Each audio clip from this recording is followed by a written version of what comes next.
Good day. My name is Vincent House, and this is my critique about the LSE events grammar schools that works for everyone, or should I say, my opinion in that video.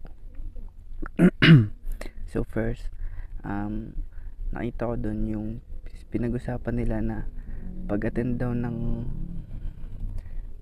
daw po ng grammar school in age of 10 and 11 is may pressure na kasama, lalong-lalo na kapag yung background mo or yung family background mo, yung family income background nyo is mababa. So dito parang dinidiscriminate nila yung mga gano'n kasi parang ang nakikita ay pang mayayaman lang yung nakakapunta or nakakapasok sa grammar school.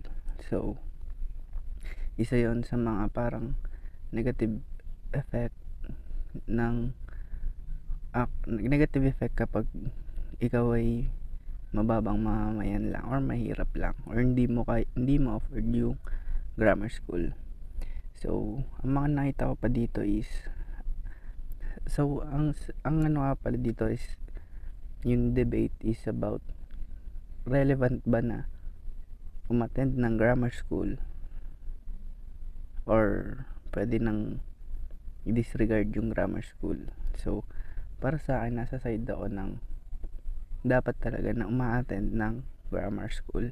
So ano nga ba yung mga nakita kong positive effect while watching the video? So first is the high academic standards. So grammar schools are known for their rigorous academic curriculum.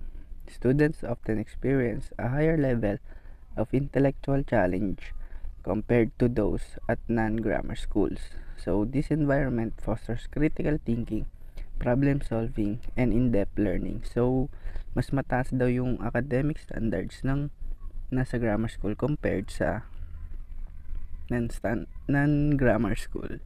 So ayun yung una kong nakita na positive effect ng attending grammar school. So ano pa ba? So second is the peer group and academic atmosphere.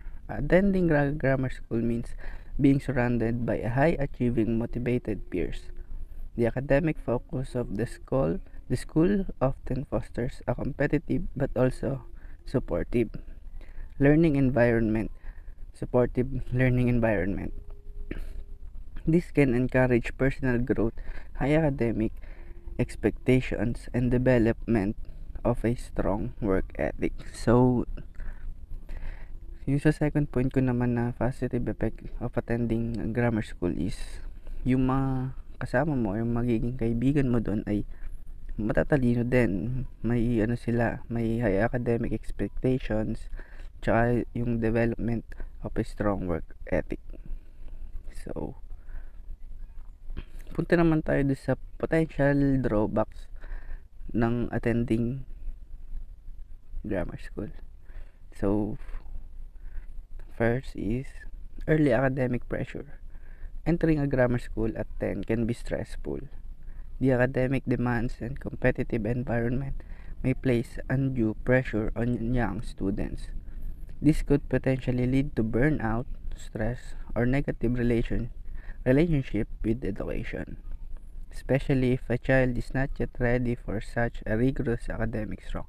So, pagpasok daw po kasi ng grammar school, expect na po natin na talagang madaming gagawin or nakaka-burnout yung stress na binibigay ng grammar school.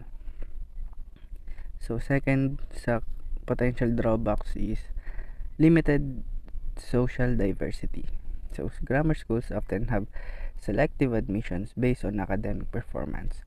As a result, students may come from similar socioeconomic backgrounds, limiting social diversity. In contrast, non-grammar schools tend to have a more mixed student body, which can expose children a broader range of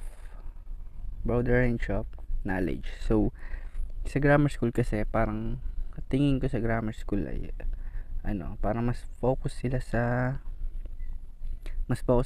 about sa grammar compared sa non grammar school na mas